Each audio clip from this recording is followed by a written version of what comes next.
மனிதனால் உருவாக்கப்பட்டு கிட்டத்தட்ட 15 வருஷம், எக்ஸாக்டாக சொன்னோம் அப்படின்னா 5000த்திற்கும் மேற்பட்ட நாள் வேறு ஒரு கிரகத்தில் இருந்து அந்த கிரகத்தை ஆய்வு செஞ்சு அங்கே தண்ணி இருக்குது அப்படின்னு சொன்ன ஆப்பர்ச்சுனிட்டி ரோவர் பற்றி தான் இந்த வீடியோவில் பார்க்க போகிறோம்.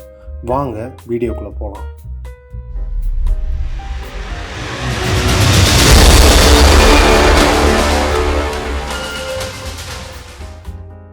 ஜூலை 7, 2003 அன்னைக்கு தான் இந்த ஆப்பர்ச்சுனிட்டி ரோவர் நம்ம பூமியிலேருந்து லான்ச் ஆச்சு. கிட்டத்தட்ட 7 மாதம் பயணத்துக்கு அப்புறம் மார்ஸில் 2004வது வருஷம் தர இறங்குச்சு. இந்த ரோவர் அனுப்பும்போது இந்த ரோவர் வெறும் 90 நாள் தான் இந்த மிஷனில் இருக்கும் அப்படின்னு நினச்சாங்க.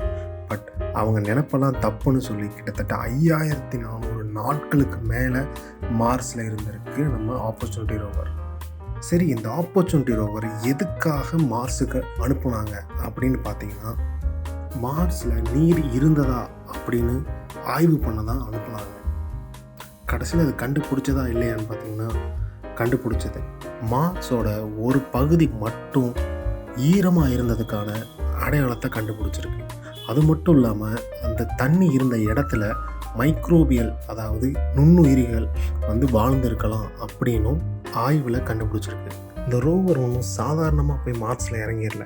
ஸ்டீவ் ஹோவிஸ் அப்படிங்கிறவர் கிட்டத்தட்ட 10 வருஷம் போராட்டத்துக்கு அப்புறம் நம்ம நாசா கிட்ட இருந்து பெர்மிஷன் வாங்குறாரு இந்த ரோவர் ரெடி பண்ண.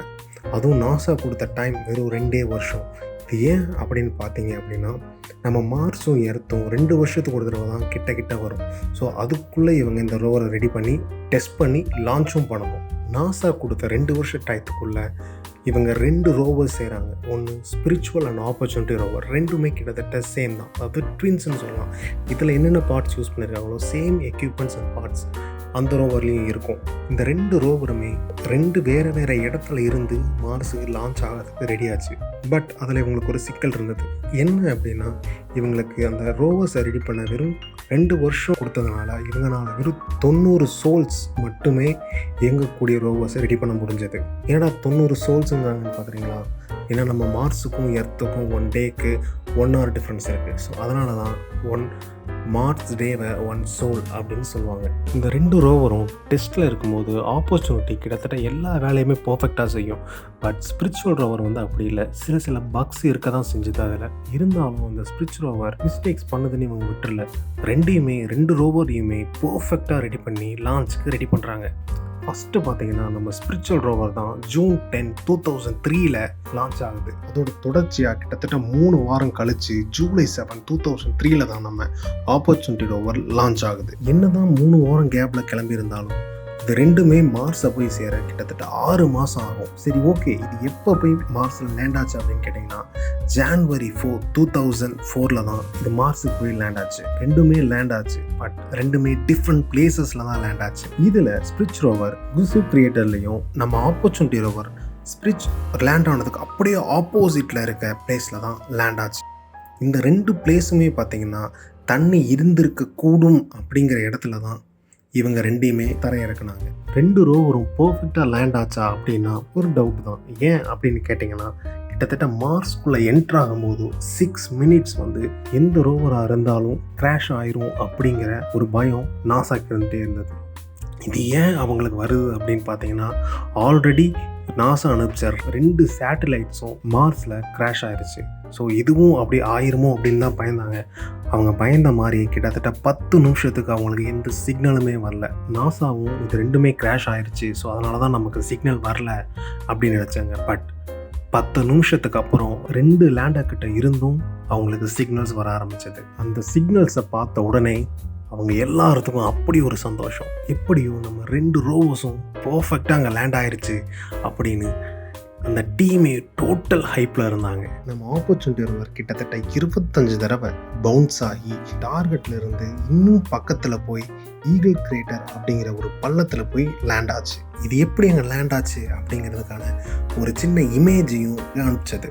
இதில் நாசாக்கு ரொம்பவே சந்தோஷம். ஏன் அப்படின்னு கேட்டிங்கன்னா, அது டார்கெட்டுக்கு ரொம்ப கிட்டவே போய் லேண்ட் ஆயிருக்கு. ஸோ இந்த இமேஜை நல்லா பார்த்தீங்கன்னா பெட்ராக் தெரியும். இது என்ன அப்படின்னு பார்த்தீங்கன்னா தண்ணி இருந்ததுக்கான ஆதாரத்தை இது குறிக்குது. இந்த 2 ரோவர்ஸும் அதோட வேலையை ஆரம்பிச்சது. அதில் நம்ம ஸ்பிரிட் ரோவர் கிரேட்டரில் தண்ணி இருக்கும் அப்படின்னு நினச்சதா போச்சு. பட் அவங்களுக்கு அங்கே கிடைச்சது வெறும் வல்கானிக் ராக்ஸ், அதாவது எரிமலை கற்கள் தான் அங்கே கிடைச்சிருக்கு. சரி, இனிமேல் இந்த இடத்த ஆய்வு பண்ணி ஒன்றும் பண்ண முடியாதுன்னு சொல்லிட்டு பக்கத்தில் இருக்க ஹில்ஸுக்கு வண்டியை திருப்புறாங்க. சரி, அந்த ஹில்ஸ் பேர் என்னன்னு பார்த்தீங்கன்னா கொலம்பியா ஹில்ஸ். இன்னொரு பக்கம் நம்ம ஆப்பர்ச்சுனிட்டி ரோவருக்கு கையில் கிடைச்சதெல்லாம் தங்கம் அப்படிங்கிற மாதிரி பெட்ராக்ஸ் ஆராய்ச்சி பண்ண போகிறப்ப அங்கே அது ஒரு ஃபோட்டோ எடுத்து அனுப்பிச்சிருந்தது. அதில் பார்த்தீங்கன்னா சின்ன சின்ன கோலி குண்டு சைஸில் சில விஷயங்கள் இருந்திருக்கு. இது எல்லாமே ஹெமடைட்ஸ் அப்படிங்கிற ஒரு வகையான அயன் அப்படிங்கிறதையும், இது தண்ணி இருக்கிறதுனால மட்டும்தான் இது அங்கே உருவாயிருக்கும் அப்படிங்கிறதையும் கன்ஃபார்ம் பண்ணுது. ஒரு வழியாக நம்ம ஆப்பர்ச்சுனிட்டி ரோவர் மார்ஸில் கண்டிப்பாக தண்ணி இருந்திருக்கு அப்படிங்கிற விஷயத்தையும் ப்ரூஃப் பண்ணுது. இது மட்டும் இல்லாமல் கிட்டத்தட்ட 20 நாள் கழித்து மார்ஸ்லேருந்து சன்செட்டையுமே அழகாக ஒரு பிக்சர் எடுத்து பூமிக்கு அனுப்பி வைக்குது. அந்த இமேஜை நீங்களே பாருங்கள். இதுதான் வேறு கிரகத்தில் எடுக்கப்பட்ட முதல் சன்செட். இது ஒரு விஷயத்தை நோட் பண்ணிங்களா? சூரியன் ப்ளூ கலரில் இருக்குது. ஆமாம், நம்ம மார்ஸில் சூரியன் ப்ளூ கலரில் தான் தெரியும். பட் சூரியனோட ஒரிஜினல் கலர் வெள்ளை அப்படிங்கிறது எத்தனை பேருக்கு தெரியுங்கிறத கமெண்ட் பண்ணுங்கள். கிட்டத்தட்ட 90 நாள் இந்த ப்ராஜெக்ட்லேருந்து யாருமே தூங்காமல் உங்களுக்கு கிடைக்கிற ஒவ்வொரு விஷயத்தையுமே சேவ் பண்ணிட்டு வராங்க. இது ஏன் அப்படின்னு பார்த்தீங்கன்னா, நான் முன்னாடியே சொன்ன மாதிரி இந்த 2 ரோவர்ஸுமே 90 மார்டின் நாளுக்கு வேலை செய்கிற மாதிரி தான் அவங்க டிசைன் பண்ணியிருந்தாங்க. ஸோ அந்த ஒரு காரணத்துக்காக தான் யாருமே தூங்காமல் வேலை செஞ்சுருக்காங்க. கிட்டத்தட்ட 78வது நாள் பார்த்தீங்கன்னா ஸ்பிரிட் ரோவர்ட்டேருந்து வரக்கூடிய சிக்னல் அப்படியே ஃப்ரீஸ் ஆகி நின்றுருக்கு. கிட்டத்தட்ட ரொம்ப போராட்டத்துக்கு அப்புறம் தான் திரும்ப அதை ஆக்டிவேட்டே பண்ணாங்க. இது எதாவது நடந்திருக்கும் அப்படின்னு அவங்க நினைக்கிறாங்க. அப்படின்னா மார்ஸில் மணல் புயல் வந்தால் கிட்டத்தட்ட 2லேருந்து 4 மாதம் வரைக்கும் இருக்கும். ஸோ இந்த மணல் புயல்னால் இந்த 2 ரோவரோட சோலார் பேனல்ஸும் ஃபுல்லாக கவர் ஆகி அந்த ரோவரோட பேட்டரிஸ் சார்ஜ் ஆகாமல் தடுத்திருக்கும். அதுதான் ஒரே காரணமாக இருக்கும் அப்படின்னு அவங்க நினச்சிருக்காங்க. இந்த பேட்டரிஸ் அப்படிங்கிறது இந்த ரோவர்ஸ்க்கு ரொம்பவே முக்கியமாக இருக்கும். நைட் டயத்தில் மார்ஸில் வளிமண்டலம் ரொம்ப கம்மியாக இருக்கிறதுனால அங்கே குளிர் ரொம்ப ஜாஸ்தியாக இருக்கும். ஸோ அதனால் இந்த ரோவரில் இருக்க பார்ட்ஸ் ஃப்ரீஸ் ஆகாமல் தடுக்கிறதுக்காக அந்த பார்ட்ஸ் எல்லாம் ஹீட்லேயே வச்சுருக்கணும். ஸோ அதுக்கு முக்கியமாக எனர்ஜி கொடுக்கறது இந்த பேட்டரிஸ் மட்டும்தான். இந்த பேட்டரிஸ் ஒழுங்காக வேலை செய்யலை அப்படின்னா இந்த ரோவர் கம்ப்ளீட்டாக டெட் ஆயிரும். சரி, இந்த சோலார் பேனல்ஸ் மேலே இருந்த டஸ்ட்டெல்லாம் எப்படி போச்சு அப்படிங்கிற டவுட் உங்களுக்கு வந்திருக்கும். நியாயமான டவுட் தான். டஸ்ட் டெவில்ஸ் அப்படிங்கிற சின்ன சின்ன சூறாவளி காற்று மார்ஸில் ரொம்பவே ஜாஸ்தியாக உண்டாகும். ஸோ அப்படி வர சூறாவளி காற்று இது மேலே இருக்க டஸ்ட்டெல்லாம்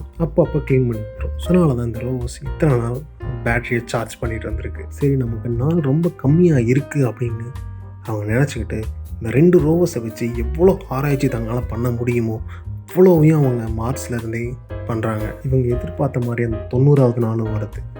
அந்த 90வது நாளில் அந்த எக்யூப்மெண்ட்ஸ் எல்லாம் ஆட்டோமேட்டிக்காக செயல் இழந்துரும்னு நினச்சாங்க. பட் அவங்க நினைப்பெல்லாம் பொய்யாக்குற மாதிரி அது இனிமேல் ஒர்க் ஆகிட்டே இருந்தது. ஸோ அவங்களுக்கு ஒவ்வொரு நாளும் அது ஒர்க்காக அவங்களுக்கு ஒரே ஆச்சரியமாக இருந்தது. சரி, ஓகே, நமக்கு ஒவ்வொரு நாளுமே போனஸ் தான். இதில் நம்ம என்னென்ன ரிசர்ச்சஸ் பண்ண முடியுமோ எல்லாத்தையும் பண்ணுவோம் அப்படிங்கிற முயற்சி ஈடுபட்டாங்க. ஸோ அந்த டயத்தில் தான் இவங்க கண்ணில் எண்டூரன்ஸ் கிரேட்டர் அப்படிங்கிற ஒரு கிரேட்டர் கண்ணில் படுது. 131வது நாள் இந்த எண்டூரன்ஸ் கிரேட்டரை அந்த ரோவர் ரீச் பண்ணுது.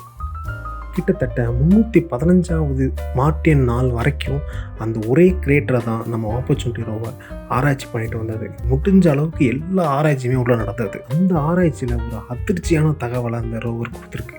என்ன அப்படின்னு பார்த்தீங்கன்னா, அங்கே இருந்திருக்க கூடும்னு நினச்ச தண்ணி அசிடிக் ஸ்டேட்டில் தான் இருந்திருக்கும். அதாவது யாருனாலையுமே அந்த தண்ணியை குடிக்க முடியாது அப்படிங்கிற ஒரு ஸ்டேட்டில் தான் அந்த தண்ணி அங்கே இருந்திருக்கு அப்படிங்கிறதையும் அந்த ரோவர் கண்டுபிடிச்சி சொல்லியிருக்கு. நல்ல தண்ணியை தேடி மார்ஸ்க்கு போன ஆப்பர்ச்சுனிட்டி ரோவர் பக்கத்தில் இருக்கக்கூடிய விக்டோரியா கிரேட்டருக்கு தன்னோட பயணத்தை தொடருது.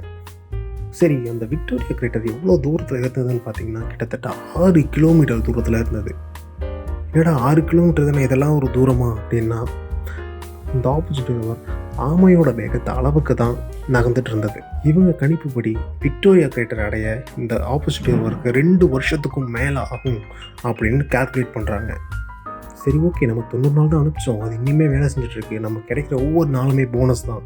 ஸோ எவ்வளோ தூரம் நம்மளால் போக முடியுமோ அவ்வளோ தூரம் நம்ம போகலாம் அப்படின்னு சொல்லிட்டு அதோட பயணத்தை தொடர வைக்கிறாங்க. ஆப்பர்ச்சுனிட்டிக்கு அப்படியே ஆப்போசிட்டில் இருக்க ஸ்பிரிட் ரோவர் கொலம்பியா ஹில்ஸை ஏறிட்டு இருக்கு. எந்த ஒரு பிரச்சனையும் இல்லாமல் நிம்மதியாக போயிட்டு இருந்த நம்ம ஆப்பர்ச்சுனிட்டி ரோவருக்கு ஒரு மிகப்பெரிய இடி வந்து விழுகுது. அது என்ன அப்படின்னு பார்த்தீங்கன்னா, பவுடரோட ரொம்ப சாஃப்டாக இருக்கக்கூடிய அந்த சாயில், அந்த சாண்டில் ஆப்பர்ச்சுனிட்டி ரோவர் கிட்டத்தட்ட 30 சென்டிமீட்டர்ஸ் அளவுக்கு உள்ளே இறங்கிடுது.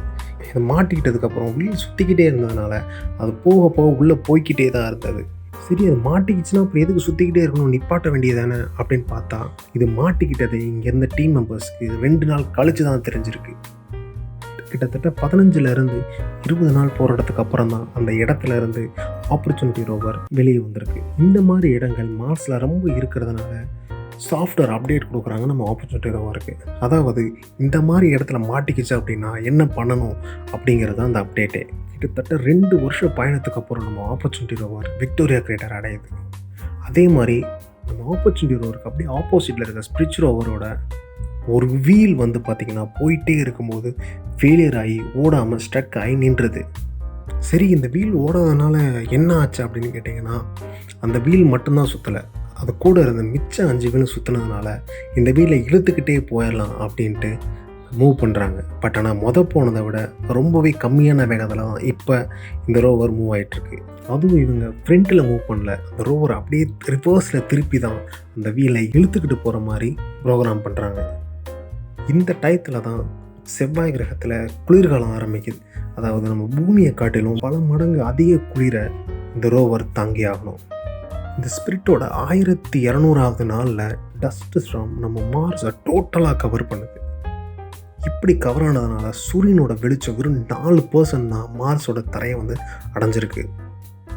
சூரிய வெளிச்சம் கம்மியாக வர ஒரு காரணத்தினால 2 ரோவரையுமே ஷட் டவுன் பண்ணி ஒரு நாளைக்கு ஒரு தடவை மட்டுமே ஆன் ஆகி உங்களோட ரிப்போர்ட்ஸை எர்த்துக்கு அனுப்புங்க அப்படிங்கிற மாதிரி ஒரு இன்ஃபர்மேஷனை இந்த 2 ரோவர்ஸுக்குமே தராங்க. நாங்கள் 2 பேர் உயிரோடு தான் இருக்கோம் அப்படிங்கிறத மட்டும் அது 2மே எர்த்துக்கு சொல்லிக்கிட்டே இருந்தது. கொஞ்ச நாள் கழிச்சு குளிர்காலமும் போது ஆப்பர்ச்சுனிட்டி ரோவரை திரும்ப ரீஸ்டார்ட் பண்ணுறாங்க. ஸ்டார்ட் ஆயிடுச்சு பிரச்சனையே இல்லாமல். பட் ஸ்பிரிட் ரோவர் அப்படி இல்லை. அதுக்கிட்ட இருந்த எந்த விதமான சிக்னலுமே இப்போ வரைக்கும் அவங்களுக்கு வரல. கிட்டத்தட்ட 7 வருஷம் பயணத்துக்கு அப்புறம் ஸ்பிரிட் ரோவர் தன்னோட முடிவு அடையுது. அதாவது 2011வது வருஷம் ஸ்பிரிட் ரோவர் கம்ப்ளீட்டாக ஷட் டவுன் ஆகுது. தன்னோட ட்வின் சிஸ்டர் செயல்நோட பொருட்படுத்தாமல் நம்ம ஆப்பர்ச்சுனிட்டி ரோவர் விக்டோரியா கிரேட்டரில் எல்லா ஆராய்ச்சியும் பண்ணிவிட்டு அங்கே தண்ணி நியூட்ரலாக தான் இருந்திருக்கும் அப்படிங்கிற விஷயத்தையும் கலெக்ட் பண்ணுது.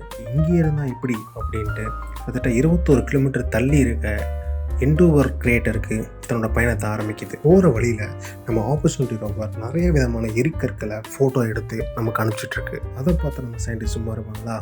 போகிற வழியில் இருக்க எல்லா எரிக்கலையும் இந்த ரோவர் ஆராய்ச்சி பண்ணிகிட்டே போகுது. கிட்டத்தட்ட 7 வருஷம் கழிச்சு நம்ம ஆப்பர்ச்சுனிட்டி ரோவர் எண்டோவர் கிரியேட்டரை அடையுது. நம்ம ஆப்பர்ச்சுனிட்டி ரோவர் எண்டோவர் கிரியேட்டரை ரீச் பண்ண உடனே ஒரு பிரம்மாண்டமான ஃபோட்டோ எடுத்து அனுப்புது. அந்த வெறும் 90 நாளுக்கு டிசைன் பண்ணி கிட்டத்தட்ட 5000 வருஷத்துக்கும் மேலே மார்ஸில் இயங்கிட்டு இருந்த நம்ம ஆப்பர்ச்சுனிட்டி ரோவரை அதோட மைக்ரோஸ்கோப்பில் இருக்கக்கூடிய கேமராவை வச்சு தன்னை செல்ஃபி எடுத்துருக்காங்க. செல்ஃபி நான் டோட்டலாக எடுக்க கிடையாது, அதோட ஒவ்வொரு பார்ட்டையும் கொஞ்சம் கொஞ்சமாக ஃபோட்டோ எடுத்து எல்லாத்தையும் மர்ஜ் பண்ணி தான் அவங்க பார்த்தாங்க. அதுவும் பர்ஃபெக்டாக இல்லை, பிளரோட. அந்த இமேஜ் பார்த்த டீம் மெம்பர்ஸோட கண்ணில் ஆனந்த கண்ணீரே வந்துருச்சுன்னு சொல்லலாம். நம்ம ஆப்பர்ச்சுனிட்டி ரோவர் அதோட வேலையை பார்த்துக்கிட்டே இருக்கும்போது முதல்ல வந்து அதை விட 2 மடங்கு ஸ்ட்ராங்காக இருக்க ஒரு சாண்ட் ஸ்டார்ம் கம்ப்ளீட்டாக மார்ஸை ஹைட் பண்ணுது. அது எப்படி இருந்தது அப்படின்னு பார்த்தீங்கன்னா, ஒரு துளி சூரிய வெளிச்சம் கூட மார்ஸை வந்து அடையலை. இப்படியே விட்டால் இந்த ரோவர் பேட்டரி டோட்டலாக டெட் ஆயிரும் அப்படின்னு சொல்லிட்டு இந்த ரோவரை ஹைபர்னேஷனுக்கு அனுப்புகிறாங்க. அந்த புயல் ஓய கிட்டத்தட்ட 6 மாதம் எடுத்துக்கிச்சு. அதுக்கப்புறம் 1000 லைன்ஸ் இருக்கக்கூடிய கமெண்ட்ஸை அந்த ரோவருக்கு அனுப்பி எழுப்ப பார்க்குறாங்க. அப்போயும் எழுப்ப முடியல. கடைசியாக நம்ம ஆப்பர்ச்சுனிட்டி ரோவர் அனுப்பிச்ச இமேஜை நீங்கள் பாருங்கள். இந்த ஃபோட்டோ கூடவே ஆப்பர்ச்சுனிட்டி ரோவர் தன்னோட லாஸ்ட் வேர்ட்ஸையும் சிக்னலாக அனுப்பிச்சிருக்கு. அது என்னன்னு பார்த்தீங்கன்னா, my battery is low and it's getting dark. இதுதான் அந்த மெசேஜ். பிப்ரவரி 2019வது வருஷம் ஆப்பர்ச்சுனிட்டி ரோவர் தன்னோட மிஷனை முடிச்சுட்டு எர்த்துக்கு குட் பை சொல்லியது.